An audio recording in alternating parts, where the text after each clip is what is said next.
Guys, next week, the draft. Let's get into this video.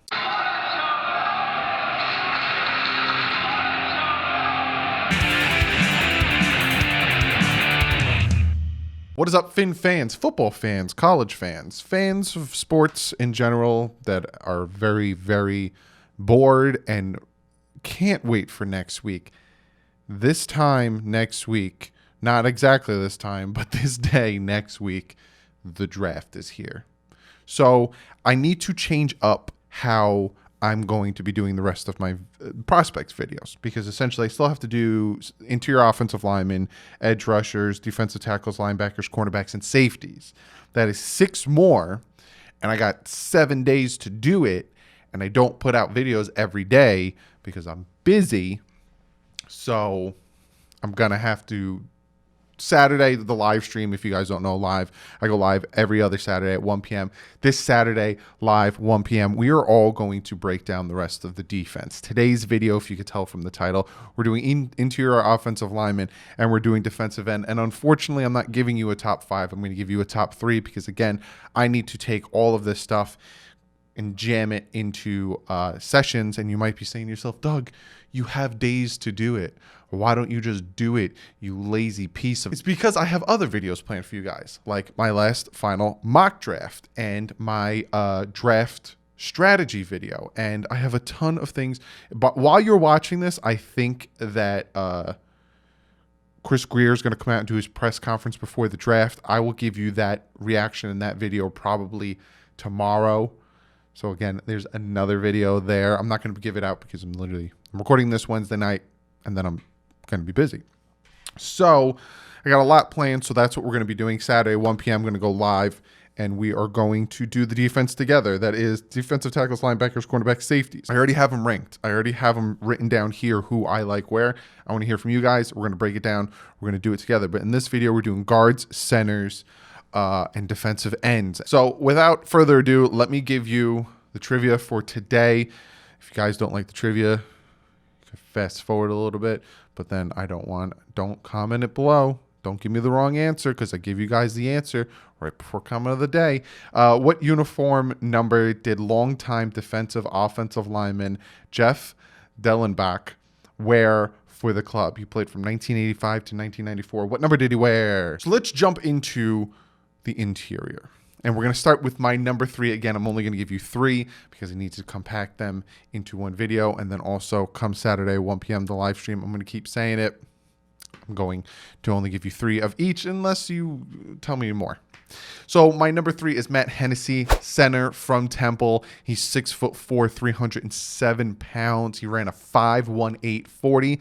Not bad for an interior offensive lineman. Ran a 4.6 20. And again, what the 20 is this cones and the 20-yard dash, because essentially instead of the 40, they want to see how quick you can get up the field, how quick you can get to second level and get after those second blocks. He's smart. This type of interior guy, this center, is very smart. He's very smart. He's a technical player. He uses his leverage, his bends, his posture. He uses this more than he uses this to block you. Finds the leverage points in the run game. He's very good at getting where he needs to at the run game. He's very good at getting to who he needs to and finds the leverage points to help that running back get into that lane. He's got very quick feet. Quick feet. Plays calm, and he trusts his techniques. He doesn't get flustered, he doesn't get overwhelmed, and he doesn't try to overpower people and over-pursue people. Knows who to help when he goes uncovered. Now, you're going to hear me say this because I talk about getting uncovered with these guys, especially my top 3. I talk about getting uncovered. And what that essentially means is a lot of times these defensive ends, or you'll have a linebacker coming up acting like they're going to blitz, or even these defensive tackles, or you have that roaming defense where everyone's kind of standing up. All of a sudden they drop back. So you got a center or a guard to get up, hike, and there's no one there. A lot of times they're like, some guys will get flustered. Well, I don't know who to block because I was supposed to block this guy, and now all of a sudden he's dropping back into coverage. Who do I? And then all of a sudden you get flustered, and the guy can go through. Not Matt Hennessy. He keeps his calm.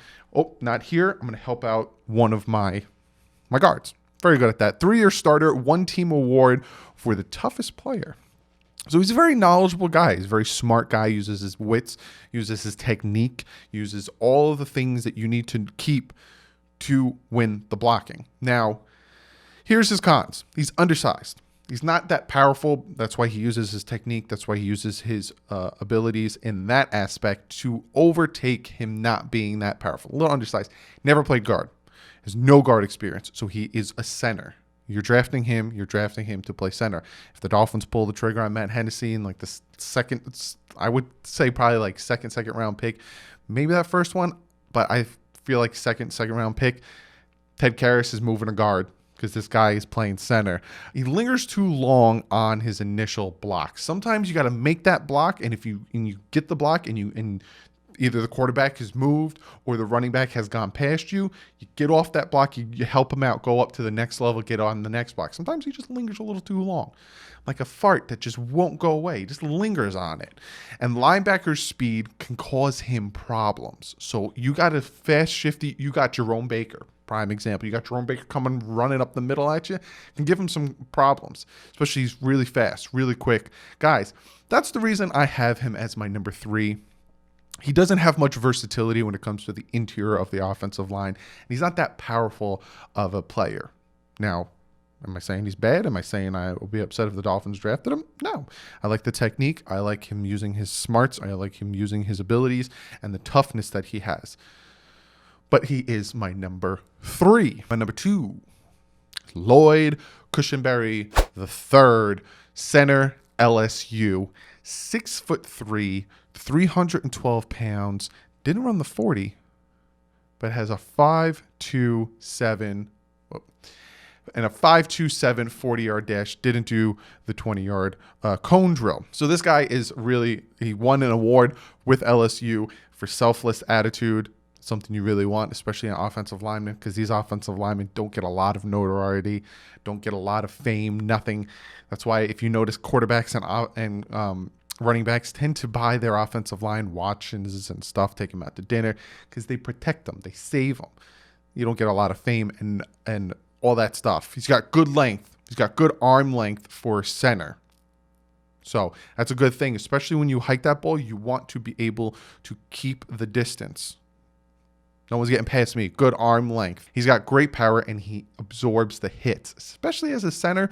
When you snap that ball, you're going to look up, and all of a sudden this guy's coming right at you. This big boy is coming at you. So he's got that power, and he's able to take the hit and keep his feet under him. And he also has a good recovery when he does tend to take a few steps back. When he does tend to give up a little bit of the pressure, he does have a good tendency of giving a good recovery on that. Great control climbing to the second level. Again, with these guards and these centers, you want them to get to the second level, especially if they're moving, especially if they are sliding to the left, if they're pulling. If it's a pitch play and they're pulling, you want them to get to that second level quickly and block. He's got good awareness and good communication, which is very, very sound. You need that. You need that good communications, especially if you're playing center. So the center is the quarterback of the offensive line. You'll notice he'll start to point. He'll smack people on the hips and stuff. It's good, and he'll stick with you. He'll make sure he blocks you to the ground. Now, here's his cons. He's a little top heavy. He falls off his blocks. That's exactly what I was talking about when we were talking about Hennessy and how he doesn't do that.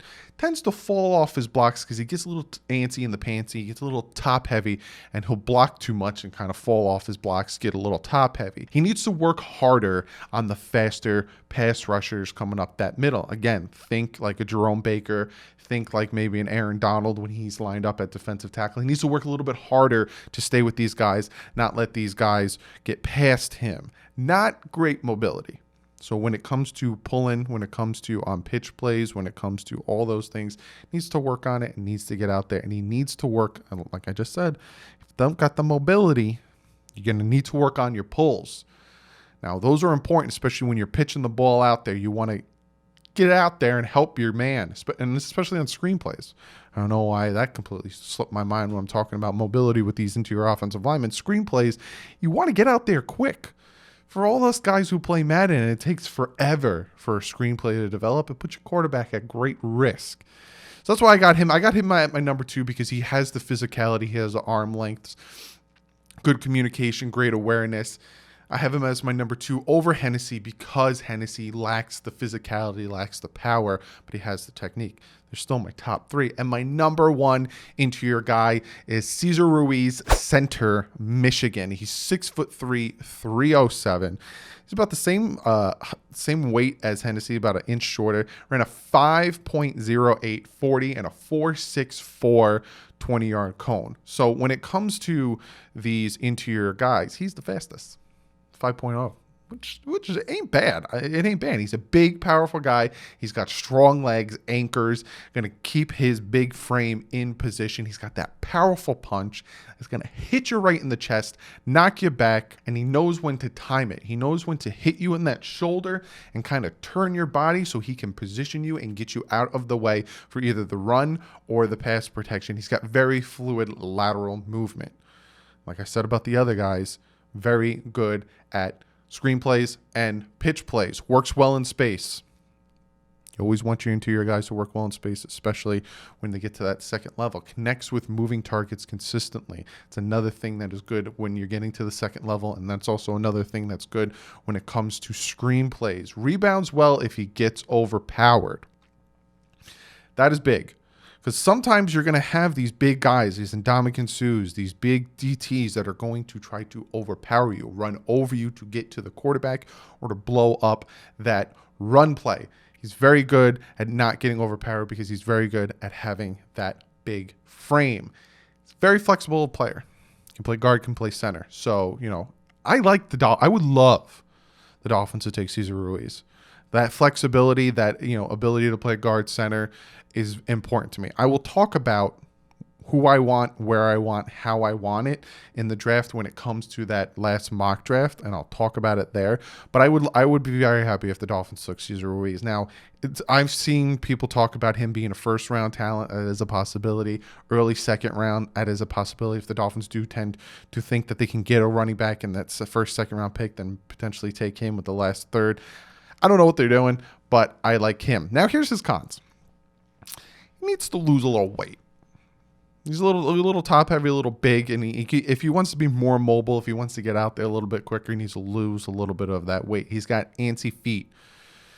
Tend to get you under trouble. What am I talking about? Because I'm talking about the feet under you, and then you'll see what I'm talking about in a second. He tends to get him in trouble when you have antsy feet because sometimes your feet can get lost from under you and you can get knocked on your butt. Needs a little bit better communication with his guards when he's a center. If you guys heard when I was talking about, especially Matt Hennessy with his IQ and the technique and stuff, he's good communications. You need better communications. He's uncomfortable when he's uncovered in the passing game. And that is what I'm talking about. When all of a sudden your guy in front of you is gone and the man you're supposed to block is gone and you're like, what am I supposed to do? He needs to work on that, and he needs to work on steering his blockers, especially on the run. That's important when it comes to these interior guys and running. You want to, that first jab helps to get them where you want them to be and to steer them away, especially if they're going to hit the A gap or the B gap.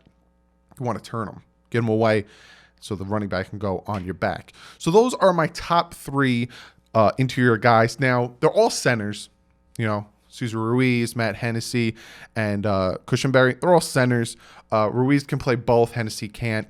And Cushenberry can play both. So they can play guard center depending on who drafts him, where they draft him. Like if the Dolphins take Cesar Ruiz, depends on how he does. Dolphins like that fluidity on the team in general when it comes to playing multiple positions. So if the Dolphins take Cesar Ruiz, maybe have him compete with Ted Karras to see who can play guard. Might take Jesse Davis, keep him at right tackle, hopefully draft a left tackle. One of the guys that I've talked about in my previous video. Be sure to go check that out. But those are my top 3 interior guys. Now we're going to some guys that I find a special spot in my heart because I played this position when I played football, and it's fun to me personally. I told you guys before, I'm 6'5". I'm a little overweight at 250. I wish I was a little bit, I was going to rap a song for you guys. If you know what I was going to continue to say and you know what rap song it is, comment it below. It was a little slimmer, but 6'5", 250 is me right now. When I first started playing football when I was younger, I was the tallest kid. I actually had to play the level above me when I started playing football because I was too tall to play with the kids my own age. And when he was picking, we all lined up. He gave us all his positions. I thought I was going to play wide receiver. He said defensive end to me. I was shocked. I was a tall, skinny kid. He said defensive end. I ended up playing it. I loved it. So we're going to talk about the top 3 defensive ends in this year's draft. Now, again, I'm only doing 3 because if I did top 5 for both, this would be an hour-long video, and I don't know if you guys love hour-long videos. I did listen to you guys. Sorry I cracked my knuckles on that one. I did listen to you guys. I'm going to put timestamps below if you want to just jump to this point and listen to defensive ends, or if you want to jump to the answer for trivia or comment of the day. I'm going to start putting timestamps below. You guys told me you like longer videos. So let's jump into this, and let's talk about the top 3, in my opinion, pass rushers. And I listened to write down names so I say these correctly, because I get flamed for not saying these correctly. Yetur Gross-Matos is my number 3. And yes, that's how you pronounce it. I even listened to him say it. It's Yetur. I actually watched the video where his father said it. And if you know why that's important, you know his backstory. Defensive end, Penn State, 6'5", 266. He didn't run a 40. They all didn't participate in the combine, so you're not getting any 40-yard dashes or any of those stats from me. I apologize, but they didn't participate. He's got long arms, and again, this is a very important position for me because I played it. So I need to move the mic because I'm going to start moving my arms. I can tell you techniques and I can show you techniques because I did it. Long arms, uses them well. When you're a defensive end, you want to have long arms, very long arms, because you want to be able to rip. You want to be able to rip and get those offensive linemen's hands off of your jersey. You don't want to get grabbed and moved. You want to rip off of them. You can either do a double rip, you can do one rip. It's going to get them off of you. So great long arms. For a tall guy, he keeps his pads low, and that is very important, especially if you're playing defensive end and you want to get around these tackles. If you ever watch the drill where they have, fun fact, the Dolphins incorporated this in the combine. We have the 2 rings, and they have to run and pick up the ball, run. That is to help you dip your pad length below the tackles who are coming around and get around them quicker to get to the quarterback quicker. So he's very good at keeping his pads low, especially for a tall guy, 6'5". I'm telling you, it's hard for us to get down there. Great effort and motor to run down the ball no matter where it is. So essentially what that means is if the running back is running to the opposite side, it's an opposite swing play, it's an opposite outside zone run, he is still going to run you all the way down and tackle you. You might think, oh, I'm going to deal with gross-matos. Oh, no, here he comes, and he tackled you for a loss on the opposite side of the field. Great effort there. The man can play defensive end, and he can play defensive tackle, which is very important, especially, like I said, in the fluidity that the Dolphins run their team. He keeps his pads clean with a variety of moves. Like I'm telling you, you got the double rip, you got the single rip, you can push, pull, all the moves. Great moves. And he makes tackles outside of his frame because he's got those long arms. He can smack the feet. And you'll notice that a lot with the trip-up tackles that you'll see. These defensive ends will go to fall, and their arm will grab and smack them. He's very good at grabbing and tackling outside of his frame. Now, here's his cons. He needs to be more consistent in his pass rushing moves. He needs to be more consistent, more fluid, and more successful in his pass rushing moves. He has a hard time IDing where the run is going when it comes to run plays. So a lot of these things that are his downfalls are things that can be taught, especially if you have a good D-line coach. He needs better processing speed when it comes to where the gap is happening, what the play is happening, where he needs to go, if he needs to set the outside edge, if he needs to get to the inside, and a little bit better processing speed. And he takes a minute to get off blockers. Now, like I said, he's very good at keeping his pads clean, but once you're on him, it takes him a minute to get off, which could be a problem. It gives the quarterback a little bit more time to make the reads and throw the ball. Now, I have Gross-Matos as my number 3. I still think he he'd be a first-round pick, maybe a late first-round pick. Dolphins could potentially take him 26 or 18, depending on what they do at 5 or vice versa. I do like this man. I like his height. I like his speed. And I like his length. Now, let's get to the number 2. You guys probably already know who my number 1 is in this one, but let's get to the number 2. And my number 2 is Kayla Vaughn, defensive end, LSU. He's 6'3", 254.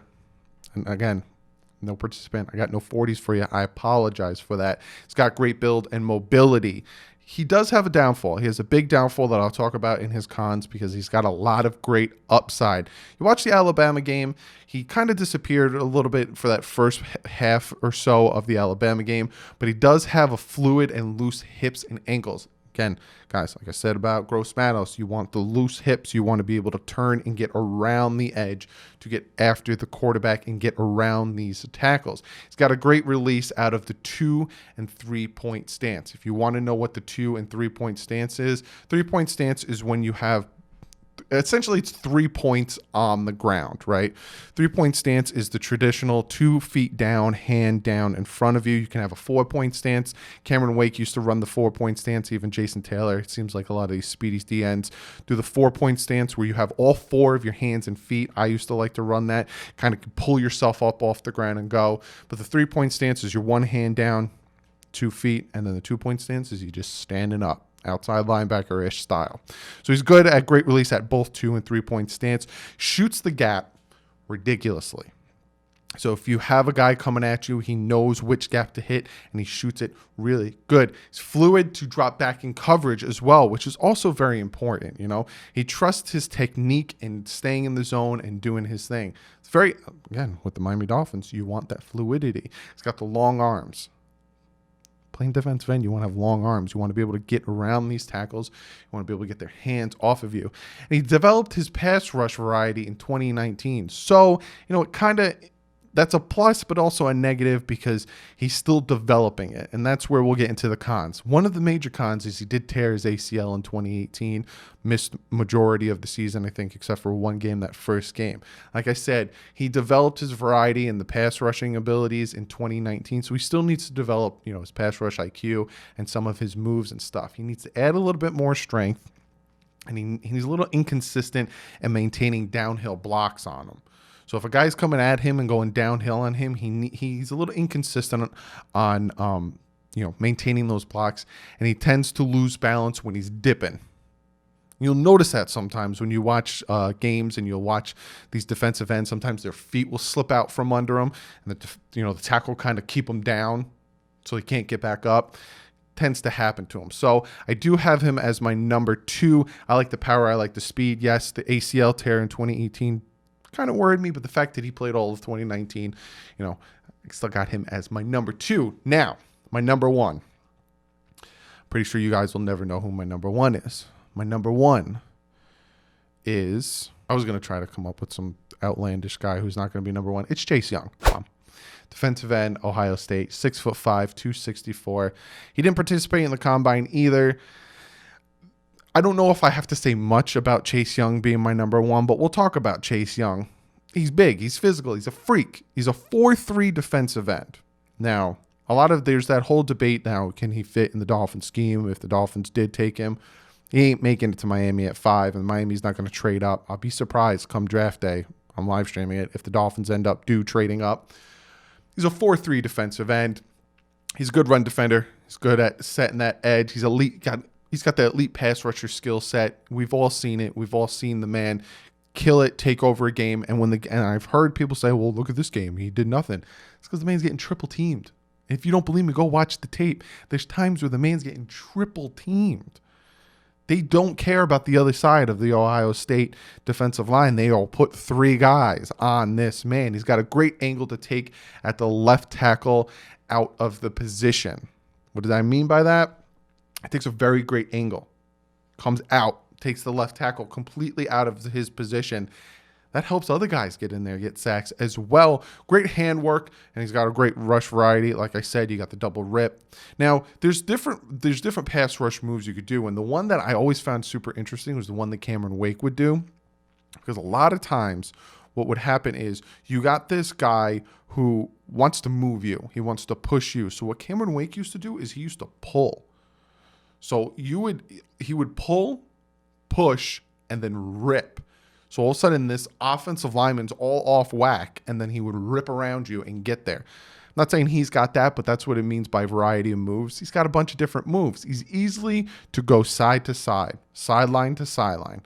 Got that quick speed. He's got that motor. He can do whatever he needs to do in between that. And he's good at setting the edge. That's what I'm saying. He's good at setting the edge, good at setting the run. Now, here are his cons. Not many, but he does have some cons. He needs more consistency on the pad level. When as soon as that ball gets hiked, there's some times where he will pop up. He'll pop straight up.